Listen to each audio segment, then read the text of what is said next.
नमस्कार, आप देख रहे हैं रिपब्लिक भारत। मैं हूं आपके साथ सृष्टि पांड्या। उस बुलेटिन में सहयोगी श्वेता मौजूद है, लेकिन शुरुआत कर रहे हैं इस वक्त की बड़ी खबर के साथ जो कि संभल से आ रही है। आपको बता दें कि संभल में समाजवादी पार्टी के जो सांसद हैं बर्क, उनके घर पर यूपी की पुलिस पहुंच चुकी है। ये बड़ी जानकारी आपको दे दें, सपा सांसद के घर बिजली विभाग भी पहुंचा है। ये खबर यहां पर मिल रही है।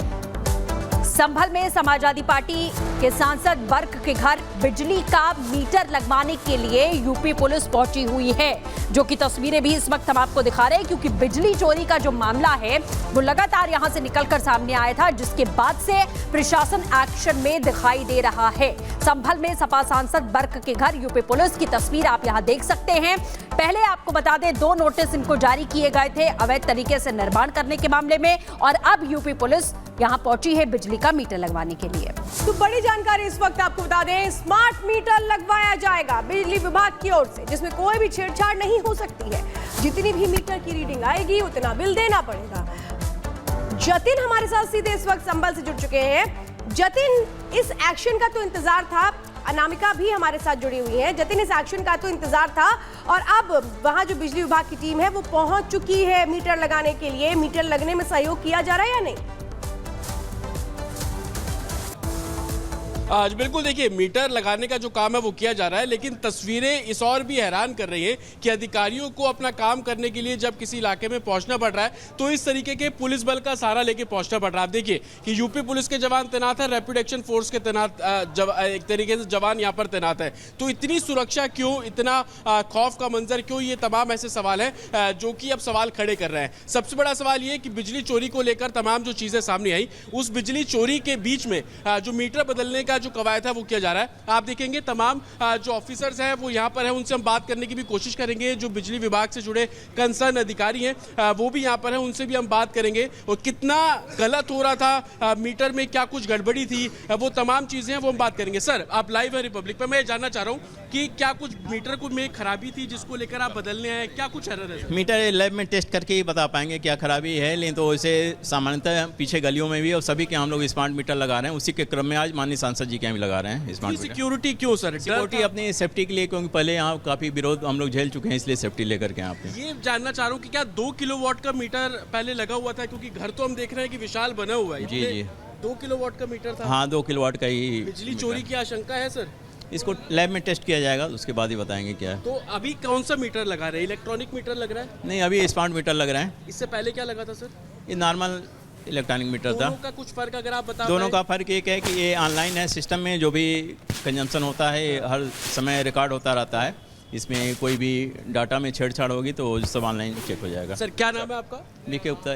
बीके गुप्ता जी हैं, कंसर्न अधिकारी हैं। लेकिन सवाल ये देखिए, आप वो इस ओर इशारा कर रहे हैं कि पहले जो मीटर लगा था वो 2 किलोवाट का था। आप घर देखिए, ये घर आप देख रहे हैं, पीछे तक ये घर जो है बना हुआ है। इसी घर पर 2 बार पहले नोटिस जो है वो जारी किया जा चुका था, कंस्ट्रक्शन को लेकर जारी किया जा चुका था। लेकिन अब जो स्मार्ट मीटर लगाया जा रहा है वो स्मार्ट मीटर की भी तस्वीरें मैं आपको यहाँ पर दिखाऊंगा। ये देखिए, ये स्मार्ट मीटर का मकसद ये है कि अब जितना भी बिजली कंजम्पशन किया जाएगा वो कंजम्पशन जो हेडक्वार्टर में बैठे अधिकारी हैं वो डायरेक्ट वहां पर रीडिंग को नोट कर पाएंगे। और इससे पहले जो मीटर यहां पर लगा हुआ था वो 2 किलोवाट का मीटर था। अब इस पुराने मीटर को लैब में भेजा जाएगा, उसकी जो जांच है वो करवाई जाएगी, और जांच करवाने के बाद तमाम जो आरोप एलिगेशन 2 किलोवाट मीटर के लग रहे हैं उसको लेकर क्लियरिटी सामने आएगी। और दूसरा सबसे बड़ा रेज कंसर्न ये था कि इससे पहले जब अधिकारी आते थे उन पर हमला होता था, और अब तस्वीरें आप देखेंगे इसी तरीके से अधिकारी आगे बढ़ रहे हैं और जितने भी आसपास के इलाके हैं वहां पर पूरी फोर्स के साथ जो मीटर इंस्टॉलेशन का काम है वो किया जा रहा है। लेकिन सांसद के घर पहुंचना, वहां के मीटर को अपने कब्जे में लेना, उस मीटर को कब्जे में लेने के बाद लैब में उस मीटर को भेजना ताकि ये पता किया जा सके कि वाकई सांसद के घर में भी बिजली चोरी की जा रही थी। ये सवाल इसलिए खड़ा हो रहा है, मैं फिर से रिपीट कर रहा हूं कि घर की आप एक तरीके से इस ईंट से शुरू करेंगे घर देखना, और जहां तक आपको इसी ईंटे का मकान दिख रहा है वहां तक आपको घर नजर आ जाएगा। इतना बड़ा घर, ये वो घर है जो कि आगे बढ़ा हुआ है, इसके पीछे और घर है। तो कई ये जो जानकारी मिल रही है तकरीबन 300-350 गज के आसपास का ये पूरा घर है, लेकिन वहां पर सिर्फ 2 किलोवाट का मीटर लगा होना और इतने बड़े घर में बिजली की सप्लाई होना, ये कहीं ना कहीं सवाल खड़ा कर रहा है। और यही कारण है कि एडमिनिस्ट्रेशन ने वो पुराना मीटर निकाला। उस मीटर को निकालने के बाद अब लैब में वो मीटर जो है वो भेजा जाएगा, और लैब में जब जांच होगी तो तमाम जो सच है वो सामने आएंगे। अधिकारियों से जब हम बात कर रहे थे, सोर्सेज ये भी बता रहे हैं कि कुछ बिजली के बिल ऐसे भी हैं जिसमें 0 अमाउंट लिखा हुआ है, 0 अमाउंट, तो तमाम ऐसी चीजें हैं जो कि जांच का विषय। अब नया मीटर यहाँ पर इंस्टॉल कर रहे हैं, उसको डिजिटल मीटर बोला जा रहा है। हेडक्वार्टर में बैठ बिल्कुल जतिन, आप लगातार नजर बनाए रखिए, अपडेट हम आपसे लेते रहेंगे। फिलहाल बहुत शुक्रिया हमारे साथ जुड़ने के लिए।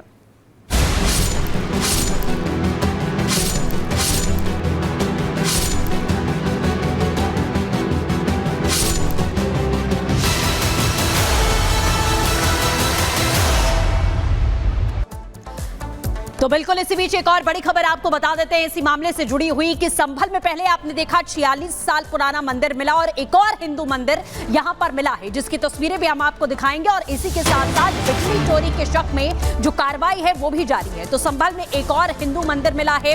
कई वर्षों से ये मंदिर बंद किया गया था। तो संभल का जो पहले का नक्शा है, पुराना नक्शा है, उसी के आधार पर अब जो कार्रवाई है वो की जा रही है। कुएं की खुदाई भी जारी है और मंदिर भी मिल रहे हैं। संभल में एक और मंदिर प्रशासन द्वारा खुलवाया गया है। आप ये देखेंगे कि राधा कृष्ण का ये छोटा सा मंदिर है, इसमें आपको ऊपर मंदिर की मीनार नजर आ जाएगी। लेकिन इस मंदिर के अंदर आज प्रशासन द्वारा लोकल के लोगों द्वारा इसको ओपन कराया गया और तस्वीरें आप देखेंगे कि साफ सफाई यहाँ पर जो है वो की जा रही है। स्थानीय लोग यहाँ पर साफ सफाई कर रहे हैं। अंदर जो घंटी है, तमाम जो बजरंग बली की मूर्ति आप बिल्कुल सामने देखेंगे वो यहाँ पर लगी हुई है और साफ सफाई करके पूजा अर्चना करने का जो काम है वो किया जा रहा है। जब हम यहाँ पहुंचे तो हमें लोकल लोगों ने बताया कि सन 82 में ये जो मंदिर है वो बना था और उसके बाद से तकरीबन 250 हिंदू परिवार यहाँ पर रहते थे। मैं अपने वीडियो को कहूँगा थोड़ा अंदर है ताकि आपको हम वो प्रतिमा जो एक तरीके से कृष्ण जी और राधा जी की प्रतिमा है वो आपको दिखा पाएंगे। अंदर आएंगे तो आप देखेंगे ये प्रतिमा है यहाँ पर कृष्ण जी की, राधा जी की, बजरंग बली की प्रतिमा यहाँ पर है जिसको अब स्थानीय लोग साफ कर रहे हैं। कब से ये मंदिर यहाँ पे कब से बना हुआ है? सर मैं तो साहब यहाँ 8-9 साल हो गए मुझे। टूटीगढ़ मंदिर बहुत पुराना होना, 82 का बना हुआ। लेकिन कोई पूजा करने नहीं आते हैं पूजा करने, आते हैं पूजा कभी कभी आते हैं, कभी कभी त्योहारों पर आते हैं। दिवाली हुई, होली हुई, इस पे आते हैं। जैसे जन्माष्टमी हुई, इस पे त्योहार करने आते हैं। रोजाना नहीं खुलता? रोजाना नहीं आते, खुलता है, बंद रहता है। आज आप लोग सफाई कर रहे हैं, अब क्या इसको रोजाना खोले? नहीं, भी बहुत सालों से बंद है। और हमारे जो हिंदू लोग थे वो तो यहाँ से चले गए थे 78 के दंगे के बाद। थोड़े जो रह गए वो भी चले गए, इसलिए बंद था जब से। आज प्रशासन के सहयोग से खोला गया। कितने परिवार रहते थे यहाँ? करीबन 100 परिवार थे हिंदुओं के। सैनी 200 परिवार और सैनी समाज था यहाँ पर पूरा। आप भी रहते थे यहाँ पर? हाँ हम यहीं रहते थे। पलायन क्यों किया? बता रहे हैं कि 200-250 परिवार थे, सभी ने पलायन किया। पलायन इसलिए क्या, धीरे धीरे कुछ गंदे काम होते थे, हड्डी सींग के काम होने लगे। जो जमीनें बेच कर गए, उसमें कारखाने खुल गए, हड्डी सिंह का काम होने लगा। मंदिर किस तरीके से बीचों बीच है, आप इसको ऐसे देखिए कि चारों तरफ आपको मंदिर के इमारतें खड़ी हुई नजर आ जाएंगी। लोग हैं यहाँ पर, मुस्लिम समुदाय के लोगों से भी बात कर रहे हैं, वो भी कह रहे हैं कि पूजा अर्चना अगर कोई करने आता है तो उनको कोई समस्या नहीं है। मंदिर में दाखिल होने का ये दरवाज़ा आप ये देखिए, ये भी जिस तरीके के पहले के दरवाजे होते थे उस तरीके का दरवाज़ा लकड़ी का यहाँ पर है। तो संभल में जहाँ प्राचीन मंदिर एक तरफ मिला तो उसके बाद उस तरीके के छोटे छोटे जितने भी मंदिर हैं उन सभी को प्रशासन जो है वो खुलवा रहा है। पूजा अर्चना जो है वहाँ पर की जा रही है। सन 82 के बाद से इस मंदिर में, जिसको राधा कृष्ण मंदिर भी बोला जाता है, इस मंदिर में कोई नहीं आया। पूजा करने के बाद होली दिवाली त्योहारों पे जो लोग हैं वो आते थे। 250 परिवार थे, पलायन करके दूसरी जगह पर चले गए, उसके बाद से कोई नहीं आया। लेकिन अब रोजाना पूजा यहाँ पर होने की जो बात है वो की जा रही है।